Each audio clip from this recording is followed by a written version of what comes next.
Bienvenidos una semana más a nuestro noticiero semanal de Radio Internacional de Noticias. La policía egipcia interviene para impedir que argumentaron en Nueva York ante la comisión. Como noticias nacionales presentamos Medio centenar de asociaciones pro vida han convocado a facilitar datos precisos al respecto a la... Terminaremos con noticias de la Santa Sede.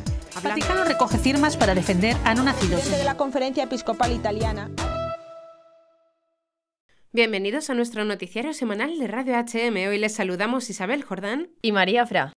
Siria sigue siendo, por desgracia, el tablero de videojuego de gobernantes con mucha ambición y nada de humanidad. El Ministerio de Exteriores de Siria ha denunciado que el ataque conjunto perpetrado por Estados Unidos, Reino Unido y Francia contra el país árabe la madrugada de este sábado 14 de abril se ha llevado a cabo con el objetivo de impedir el trabajo de los expertos de la Organización para la Prohibición de las Armas Químicas, OPAC, los cuales este sábado tenían que llegar a Damasco para realizar su propia investigación sobre el supuesto ataque químico en Duma, según informa la agencia TASS.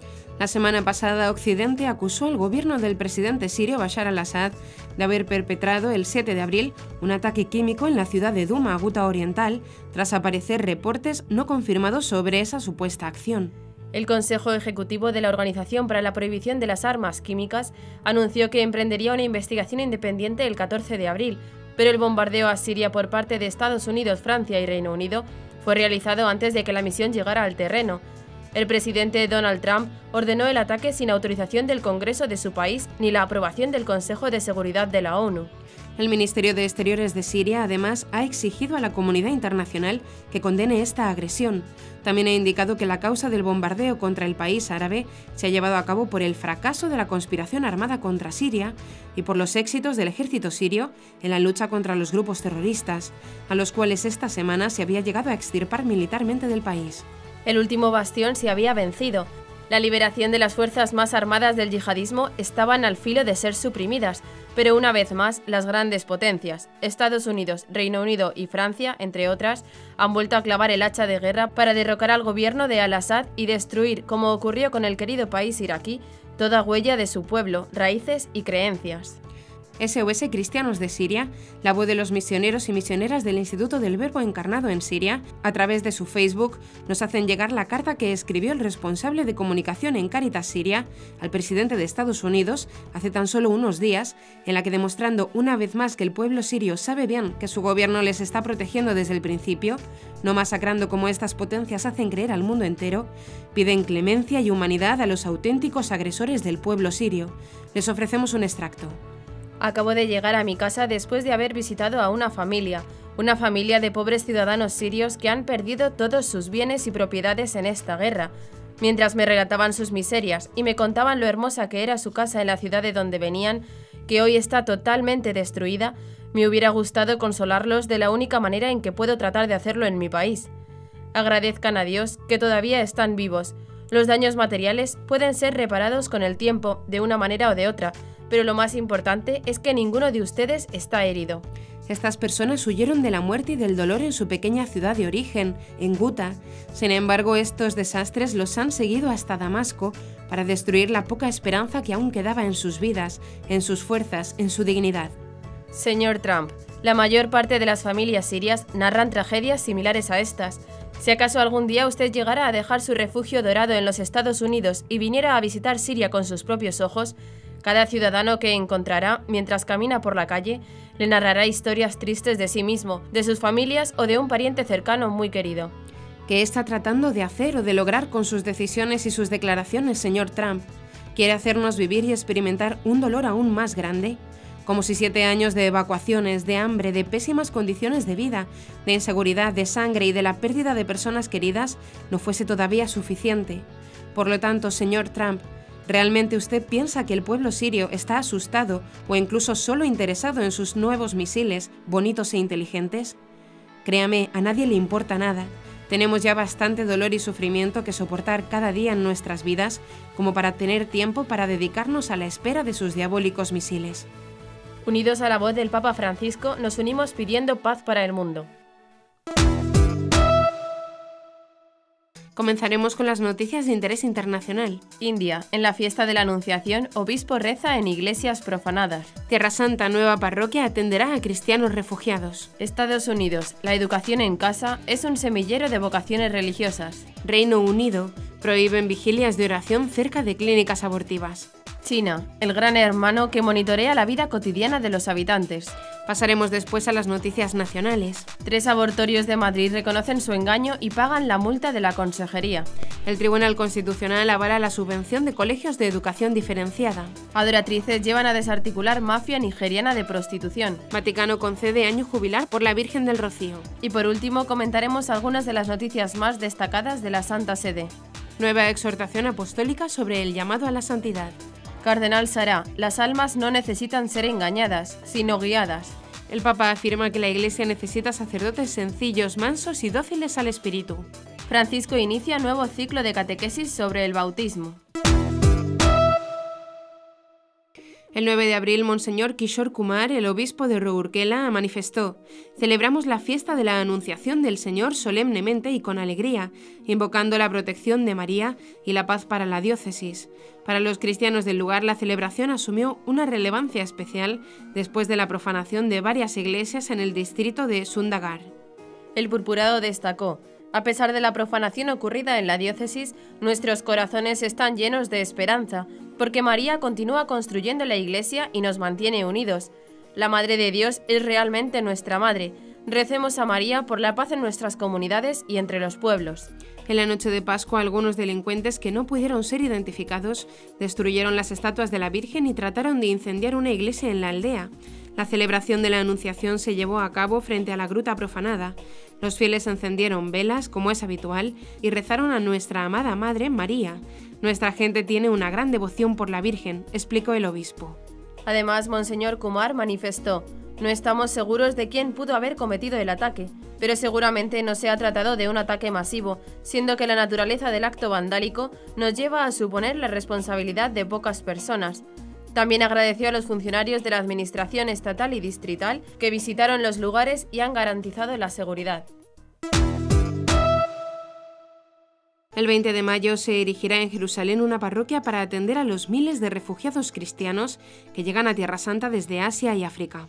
El administrador apostólico del Patriarcado Latino de Jerusalén, Monseñor Pier Battista Pizzaballa, explicó que la razón para emprender este proyecto es que las parroquias locales no tienen recursos suficientes para ayudar a los cerca de 200.000 refugiados, en su mayoría cristianos, provenientes de diferentes países. En un comunicado, Monseñor Pizzaballa explicó que en los últimos años han llegado muchos refugiados provenientes de Sudán del Sur y Eritrea. Recordó que hace unos años se creó la coordinación del Ministerio Pastoral con los Migrantes, que continuó el servicio a las personas que no asisten a los lugares de culto tradicionales, pues aunque muchos vienen a nuestras iglesias a orar, muchos más permanecen lejos de ellas y de cualquier servicio religioso, a menudo debido a la criminalidad y otras situaciones de riesgo, así como las sectas evangélicas. Además, desde un punto de vista legal y canónico, así como social, la mayoría de estas personas viven en situaciones límite, a menudo irregulares. También llevan a cabo su trabajo en contextos sociales, alejados de las parroquias locales, con necesidades muy diferentes. En ese sentido, Monseñor Pizzaballa dijo que el objetivo es garantizar un completo servicio pastoral a quienes están lejos de sus parroquias, pero que, pese a las dificultades sociales en las que viven, aún quieren tener el apoyo de la Iglesia. Un estudio realizado por la Universidad de Georgetown, Estados Unidos, revela que la educación en casa, homeschooling, en familias católicas, es un semillero de vocaciones religiosas. De acuerdo con el estudio realizado en 2017, los hombres jóvenes educados en casa, en el seno de una familia católica, tienen 4 veces más probabilidades de ingresar al seminario que aquellos que asistieron a instituciones educativas católicas. Según Draper Warren, director de admisiones en Seton Home Study School de Front Royal, Virginia, el homeschooling católico acreditado en Estados Unidos, quien es citado en Seton Magazine, web especializada en educación en casas de familias católicas, comparando los datos con los aproximadamente 100.000 estudiantes que se educan en hogares católicos frente a los 2 millones que se forman en colegios católicos, la cifra es muy alentadora y en el futuro el impacto podría ser enorme.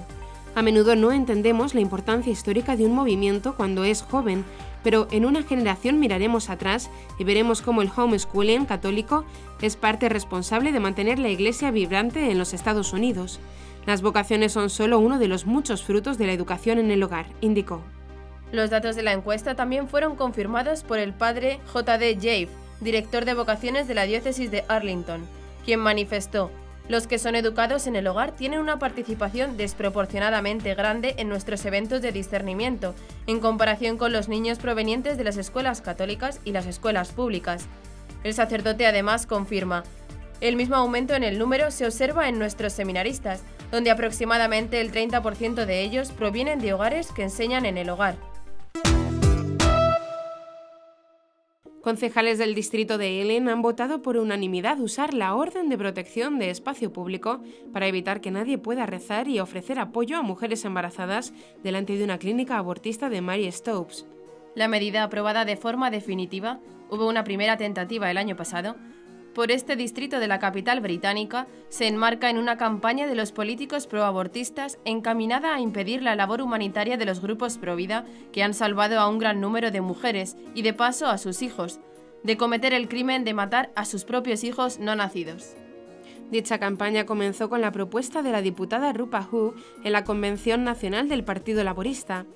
La política propuso a su partido la defensa de la prohibición de la actividad provida ante las clínicas donde se practicaban abortos. Posteriormente, y con ocasión del 50 aniversario de la aprobación de la ley que despenalizaba el aborto en Gran Bretaña, 113 parlamentarios laboristas y liberales, con sus líderes Jeremy Corbyn y Vince Cable al frente, firmaron una carta instando al ministro del Interior, Amber Rudd, a prohibir las vigilias de oración cerca de las clínicas de aborto. Durante la discusión sobre la medida tomada por el distrito de Ealing, se presentó el testimonio de madres que habían planeado abortar a sus hijos, pero renunciaron a cometer tal crimen al recibir ayuda de las vigilias. La norma hace que sea ilegal para los partidarios de la vida ofrecer apoyo en 100 metros alrededor de la clínica. Es probable que entre en vigor este 23 de abril. Monseñor John Sherrington, obispo auxiliar de Westminster, manifestó el pasado mes de febrero la oposición de la Iglesia Católica a la prohibición que finalmente se ha adoptado. Un sistema de supervisión dará indicaciones sobre cualquier brote de posibles manifestaciones. A los encargados se les pide abarcar totalmente a los residentes de su red, saber quién vive, dónde, a cuáles organizaciones pertenecen y qué tipo de vida conducen. Algunos barrios de la provincia oriental de Xi'an ya están reclutando personal, ofreciendo un sueldo de 5.000 yuanes, 643 euros por mes. El gobierno chino está desarrollando un nuevo sistema de control social que permitirá una vigilancia aún más estricta sobre la vida de sus ciudadanos. Siguiendo el modelo del Gran Hermano evocado por George Orwell en su novela 1984, el sistema subdividirá a los barrios en grillas de 15 a 20 familias por cuadrado y asignará a cada uno de ellos un supervisor dedicado que reportará los asuntos de los residentes a los comités de barrio existentes. Desde hace tiempo, ellos son los encargados de monitorear las actividades de las personas comunes en una determinada zona. Sin embargo, el nuevo sistema de gestión de la red permitirá al Partido Comunista controlar la vida cotidiana aún más de cerca, además de recibir indicaciones cuando nazcan posibles manifestaciones de disenso. Una directiva enviada a los comités de barrio revela los detalles del nuevo plan. La tarea básica del supervisor de la red será obtener una plena comprensión de la situación dentro de la grilla, se lee en el documento. A los encargados se les pide la plena comprensión de los residentes de su propia red, saber quién vive, dónde, a qué organizaciones pertenece y el tipo de vida que lleva. Ellos deberán mediar en conflictos familiares u otras controversias y realizar intervenciones psicológicas cuando les sea solicitado. Los supervisores también deberán informar a los comités de barrio sobre los peligros escondidos en su red, así como todos los aspectos de la vida de los residentes, opiniones políticas y reclamos. La Asociación de Abogados Cristianos denunció a 20 clínicas abortistas por publicidad engañosa en sus páginas web. Afirmaban que el aborto es un proceso sin secuelas de ningún tipo, o que representa una experiencia de maduración para algunas mujeres. 3 de 6 de los centros abortistas de la Comunidad de Madrid han aceptado que engañaron a las mujeres que van a abortar a sus centros y han pagado la multa que les impuso la Consejería de Sanidad de la Comunidad de Madrid. Entre lo que afirmaban en sus páginas web se encontraban frases como «Es un proceso muy seguro y sencillo y sin secuelas de ningún tipo». Representa una experiencia de maduración para algunas mujeres, o quienes acceden a un aborto suelen tener mayor autoestima que las que se niegan a terminar un embarazo no deseado. Eso es lo que afirmaba la clínica Dator. No han faltado quienes han apoyado a los centros pese que han sido multados por vulneración de los derechos y obligaciones establecidas en la Ley de Ordenación Sanitaria. Así, por ejemplo, la diputada del PSOE de Madrid, Carmen Martínez Ten, le pidió el pasado jueves al consejero de Sanidad de la comunidad que anule las sanciones y proteja a las mujeres y profesionales como es su obligación, cuando justamente con la sanción se está protegiendo a las mujeres que acuden a abortar engañadas. Además, la diputada arremetió con falsedades contra los miembros de grupos pro vida que se encuentran rezando a las puertas de los abortorios, afirmando que increpan a las mujeres, que tiran huevos y hacen pintadas insultantes, o que hostigan y atemorizan a mujeres y profesionales. El Tribunal Constitucional ha rechazado el recurso del PSOE contra la LOMCE y ha avalado que se subvencione con dinero público a los colegios que separan por sexos a sus alumnos.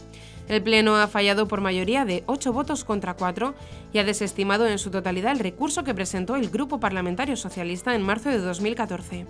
Para el PSOE, la educación diferenciada suponía un precepto inconstitucional por incurrir en discriminación por razón de sexo. Según el recurso, la educación separada de los niños y las niñas no contribuiría a hacer efectiva la igualdad de sexos. Pero la sentencia lo rechaza, señalando que los convenios internacionales sobre la materia descartan el carácter discriminatorio del modelo de educación diferenciada en sí mismo considerado. Es además un sistema vigente en numerosos países de nuestro entorno, como Gran Bretaña, Francia o Alemania. El Tribunal Constitucional considera que algunas concepciones pedagógicas entienden más eficaz la educación diferenciada que la mixta, y ello está amparado por la libertad de enseñanza que garantiza el artículo 27 de la Constitución. Esta sentencia tumba la excusa que algunas comunidades autónomas estaban dando para retirar el concierto económico a centros que separan a los alumnos según su sexo. Es el caso de la Junta de Andalucía, pero también se han producido conflictos similares en Galicia y Cantabria. Las religiosas adoratrices de Almería llevan años rescatando a prostitutas que son esclavizadas por mafias. Van a prostíbulos y a las zonas en las que estas jóvenes extranjeras son obligadas a prostituirse. A inicios de abril rescataron varias prostitutas nigerianas y ayudaron a la Guardia Civil para desarticular la mayor mafia nigeriana de trata de personas en Europa, que se ha saldado con 89 personas detenidas y 39 mujeres liberadas. En el grupo que liberaron había menores y embarazadas. No tenían agua corriente y padecían todo tipo de vejaciones por parte de sus captores proxenetas, porque estas redes siempre actúan igual, las denigran hasta el límite, aludiendo a una deuda ficticia de más de 30.000 euros por haberlas traído al idealizado paraíso europeo. Las sacaron de un centro de inmigrantes controlado por las mafias en Lampedusa, Italia, cuando llegaron en patera desde Libia y aterrizaron en Madrid con documentación falsa. No nos dejaron salir, nos tiraban bocadillos como a perros, cuentan las nigerianas. Las adoratrices y trabajadoras sociales que les acompañaban en una de las salidas encontraron tirada en una rotonda a una joven nigeriana menor de edad a la que habían propinado una paliza. La atendieron y la chica les contó que vivía junto con otras compatriotas hacinadas en casas cuevas. Las adoratrices se lo comunicaron a la Guardia Civil y los agentes empezaron a seguir la pista y a tirar de la manta. El resultado fue una macrooperación policial de nombre Nanga Parbat, desarrollada en 12 provincias españolas, coordinada por la Europol y desvelada a inicios de abril después de una investigación de un año que desarticuló la mayor mafia nigeriana de trata en Europa. Los agentes de la UCO liberaron a 39 mujeres y detuvieron a 89 personas, entre las que estaban 14 madams y al líder de la banda mafiosa, un conocido DJ nigeriano llamado Mark Ido, que vivía en Tudela. Era el encargado de traer a las mujeres hasta España. Mark era miembro de la Hermandad de los Supreme Aid Confraternity, una organización elitista creada en los años 60 en la Universidad Nigeriana de Ibadan para luchar contra los colonos ingleses, que lleva una década en España y en toda Europa traficando y prostituyendo a mujeres. Monseñor José Vilaplana, obispo de Huelva, España, anunció que el Vaticano ha concedido a esta diócesis un año jubilar rociero con motivo del centenario de la coronación canónica de la Virgen del Rocío. Este año jubilar comenzará con la apertura de la puerta del santuario y una celebración litúrgica el próximo 8 de junio de 2019, día de la presentación de hermandades de la Romería del Rocío de ese año, y finalizará el 7 de junio de 2020. Según el anuncio de la Penitenciaría Apostólica, este jubileo se podrá ganar tanto en el Santuario de la Virgen del Rocío como en la parroquia de Nuestra Señora de la Asunción de Almonte, Huelva, España, ya que en ambos lugares está la imagen de la Virgen del Rocío. Para ganar la indulgencia plenaria del jubileo, además de visitar el lugar donde se encuentra la Virgen del Rocío, se debe cumplir las condiciones habituales: confesión sacramental, comunión eucarística, rezo del credo y oración por las intenciones del Santo Padre. Según informan en la web del Obispado de Huelva, los fieles que por edad, enfermedad o por cualquier causa grave no puedan acudir al santuario o a la parroquia para ganar el jubileo y las indulgencias, podrán obtenerlas si rezan ante una imagen de la Virgen del Rocío y siguen las demás normas establecidas. Gaudete et exultate, sobre el llamado a la santidad en el mundo actual. Es la tercera exhortación apostólica del Papa Francisco después de Evangelii Gaudium y de Amoris Laetitia y de su pontificado, que acaba de cumplir 5 años. En la introducción, el Papa explica que el Señor lo pide todo y lo que ofrece es la verdadera vida, la felicidad para la cual fuimos creados. Él nos quiere santos y no espera que nos conformemos con una existencia mediocre, aguada, licuada.